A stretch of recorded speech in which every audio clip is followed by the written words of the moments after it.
Hello there guys, and welcome to Mad Doc Minis. In this video I'm going to see if I can make this Invader ATV a little bit more presentable, at least in my own personal opinion. I know a lot of guys like this. I'm not one of them. I've never liked the look of this vehicle really. I've had it for ages since it was first released, never felt inspired to build the thing. Don't even know why I bought it in the first place, quite frankly, but there you go, that's another story. Now, I really don't like the wheels on this at all. I don't like the front end, and I don't like how close the thing is to the ground. I just would prefer a more conventional looking vehicle if I'm honest, and that's what I'm going to go for in this video. Now, don't take this video too seriously. It's not intended to be a well thought out or well planned conversion guide. This is just me sharing a bit of my personal hobby time with you guys, so I do hope you enjoy. The first thing I do is to grab the sprue and just figure out how this thing goes together, never having built one before. I then decide to cut off the rear wheel guards off of the chassis. I really dislike the wheel setup on the original ATV design. It's one of the most offensive things to me, so they are definitely going. And I actually decide to use some Lego wheels as substitutes, and I know that is going to upset some of you. I'm sorry, I know I use a lot of Lego on my builds, but I found some that I really like the look of. They're slightly larger than the original ATV wheels. They've got nice chunky tyres. They don't look too toy-like to me. And yeah, I like them. I'll throw the component number up on the screen just in case you're interested. Now, I do a bit of experimentation with positioning, and once I'm happy that they're going to work, I decide to make some axles for them using an old Chinese clip-together construction toy that I got off of Wish ages and ages ago. These pop up in my builds quite a bit. Now, I use the shaft to make the axle itself, and I just snip off the little claw at the end and just attach those on the inside of the wheels just for a little bit of extra support and structure. I then think about attaching the axles onto the chassis. There's a nice little point here at the front end of the chassis which will receive the axle nicely. It'll just sit in, nestle in there nice. And the rear axle just gets glued on in the middle of that flat area you can see at the other end of the chassis at the rear there. Now, I also realise that I'm going to have to modify the exhaust pipe a little bit because I'm not going to be able to fit it underneath now that I'm gluing on these new axles. So I just trim that down sufficiently so I can glue it on underneath and at the end.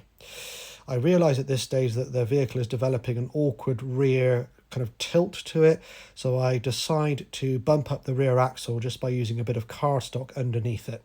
There's a little bit of experimentation in this one, guys. I didn't have a chance to practice the conversion beforehand, so apologies. Once I'm happy with that and it's nice and level, I then reinforce the axles from underneath using some hot glue. I use hot glue anywhere on this build where I think it was not going to be obvious and it's going to be quite hidden, because I really like how it grips and holds the components together. I chop off these sensors off the front and I put those to one side because I'm going to use them a bit later on. The nose gets trimmed down, all the attachment points and the plugs get trimmed down off the front, so I'm going to do something quite different here. And I also start thinking about the weapons, namely the bolt guns, the kind of bolt rifle things.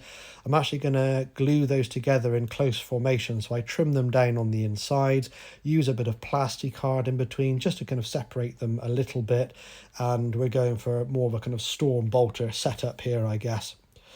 Now that whole thing is going to get mounted on the front of the vehicle in the middle, right on the nose. So I'm going to have to trim that down on a bit of an angle that matches that kind of sloping nose. And that's to ensure that the bolters point nice and forward and not up or down. So I think that would look a little bit awkward. Now a dollop of hot glue again does the trick here because we're not going to see that, and it's going to hold it nice and firmly in place. Now for the front armour, I opted to use a leftover piece from the field ordnance kit, namely the gun shield, and that has a nice shape to it. It reminds me a little bit of the Gene Stealer Colt's Achilles Ridge Runner vehicle, which is incidentally a much nicer looking vehicle than the original ATV design, in my view. So I'm happy to emulate that a little bit with this component. Now that's going to need some modification, so I kind of trim it down and go back and forth a few times, just doing lots of dry fitting until I'm happy with the overall look and the overall position. And those details on the gun shield are going to need to go as well, of course, because they're no longer appropriate or even correctly kind of aligned. They're facing backwards, so they've got to go. So I snip those off and smooth it down and trim it down with a sharp blade as best I can. I'm not the neatest guy in the world, hence the title Mad Doc Minis, as you probably gathered. But I do my best, and I think it's going to look absolutely fine when it's all painted up. So I just go back and forth doing lots of dry fitting, trying to get the thing into the right position. And I realise in that process that the magazines on the bolt guns need to go because they're holding it up from underneath. You're not really going to see those anyway, so that's fine. That gives me my final positioning. So I hot glue that in place and reinforce with super glue later just to make it nice and sturdy.